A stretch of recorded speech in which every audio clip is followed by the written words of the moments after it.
السلام علیکم guys and welcome to Ababeel YouTube channel. دوستو آج کی ویڈیو میں روس کے کچھ ایسے پروجیکٹس کے بارے میں بات کریں گے جو وقت سے بہت آگے تھے اور روس نے بنائے بھی لیکن ان کو عملی میدان میں نہیں لا سکا۔ آج کی ویڈیو انفارمیشن سے بھرپور ہے، سو اسے اینڈ تک ضرور دیکھیے گا۔ Let's start.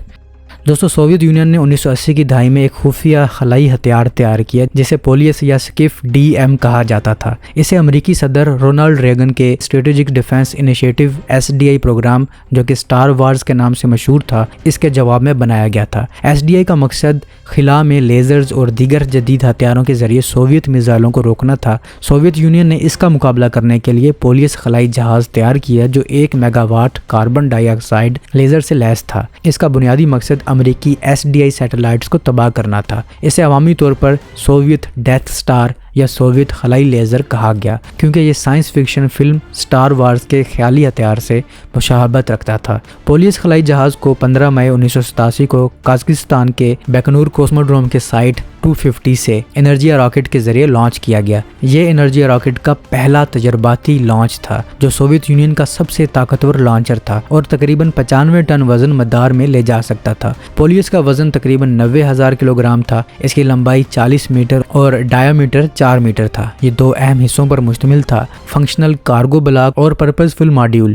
فنکشنل بلاک میں شمسی پینل سے بنایا گیا پاور سسٹم اور چھوٹے راکٹ انجن شامل تھے جو خلائی جہاز کو مدار میں کنٹرول کرنے کے لیے استعمال ہوتے تھے۔ پرپز فل ماڈیول میں کاربن ڈائی آکسائڈ کے ٹینک اور ٹربو جنریٹرز تھے جو لیزر بنانے کے لیے گیس کو پمپ کرتے تھے۔ جب ٹربو جنریٹر کاربن ڈائی آکسائڈ کو پمپ کرتے تو اس کے ایٹم روشنی خارج کرتے جو ایک طاقتور لیزر بناتی تھی۔ تاہم اس خلائی جہاز کے حتمی ٹیسٹوں کے دوران انجینئرز نے دیکھا کہ لیزر سے بڑی مقدار میں کاربن ڈائی آکسائڈ گیس خارج ہوتی ہے جو امریکیوں کے لیے یہ واضح کر دیتی ہے کہ یہ ایک ہتھیار ہے۔ اسے چھپانے کے لیے سوویت سائنسدانوں نے لیزر کے ایگزاسٹ سسٹم میں زینون اور کرپٹن گیسوں کا مرکب استعمال کیا۔ یہ گیسیں زمین کے آئنوسفیئر پلازما کے ساتھ تعامل کرتی جس سے خلائی جہاز کو ایک سائنسی جیو فزکس تجربے کا حصہ ظاہر کیا جا سکتا تھا۔ اس طرح سوویت یونین نے اسے ایک پرامن سائنسی مشن کے طور پر پیش کرنے کی کوشش کی۔ 1980 کی دہائی کے اوائل میں امریکہ اور سوویت یونین کے درمیان سرد جنگ کی وجہ سے کشیدگی عروج پر تھی۔ سوویت فوج کا خیال تھا کہ پولیس ایک دفاعی اقدام ہے اور امریکی خلائی بالادستی کے خلاف ضروری ہے، لیکن سوویت رہنما میخائیل گورباچوف جو سرد جنگ کو ختم کرنے اور مغرب کے ساتھ تعلقات بہتر کرنے کے خواہش مند تھے،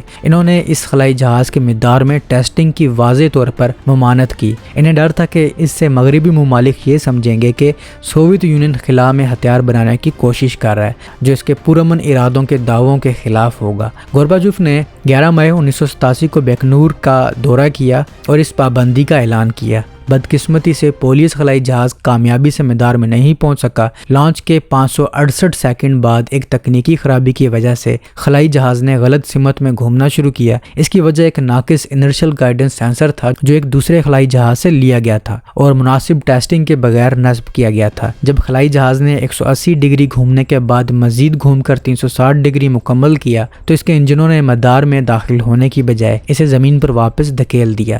نتیجتاً پولیس جنوبی بحر الکاہل کے اوپر فضا میں داخل ہوا اور ٹکڑوں میں بٹ کر تباہ ہو گیا۔ اس ناکامی نے سوویت خلائی ہتھیاروں کے پروگرام کو بڑا دھچکا لگایا اور سرد جنگ کے خاتمے کی خواہش کی وجہ سے اس پروگرام کو دوبارہ شروع نہیں کیا گیا۔ سوویت یونین نے دوسری جنگ عظیم سے پہلے خاص طور پر 1920 اور 1930 کی دہائیوں میں بھاری اور طاقتور ٹینک بنانے کی کوششیں کی۔ اس عرصے میں سوویت فوج نے T-42 سپر ہیوی ٹینک کا ایک پروٹوٹائپ ڈیزائن کیا جو جرمن انجینئرز ایڈورڈ گروٹ کے تعاون سے تیار کیا گیا۔ یہ تعاون کازان ٹینک اسکول کے ذریعے ممکن ہوا جہاں جرمن اور سوویت انجینئرز نے مل کر ٹینکوں کی ترقی پر کام کیا۔ یہ اس وقت کی بات ہے جب پہلی جنگ عظیم کے بعد جرمنی پر ٹینک بنانے کی پابندی تھی اور وہ خفیہ طور پر سوویت یونین کے ساتھ مل کر اس ٹیکنالوجی کو تیار کر رہا تھا۔ T-42 ایک 100 ٹن وزنی بھاری ٹینک تھا جو اس وقت کے عام ٹینکوں سے 2 گنا بھاری تھا۔ اسے 5 بختر بند ٹاور سے لیس کیا گیا تھا جن میں ایک 107 ملی میٹر M1910 فیلڈ گن، 2 7.62 ملی میٹر مشین گن اور 2 45 ملی میٹر BT-2 ٹینک ٹاور شامل تھے۔ اس ٹینک کو چلانے کے لیے 15 افراد کے عملے کی ضرورت تھی۔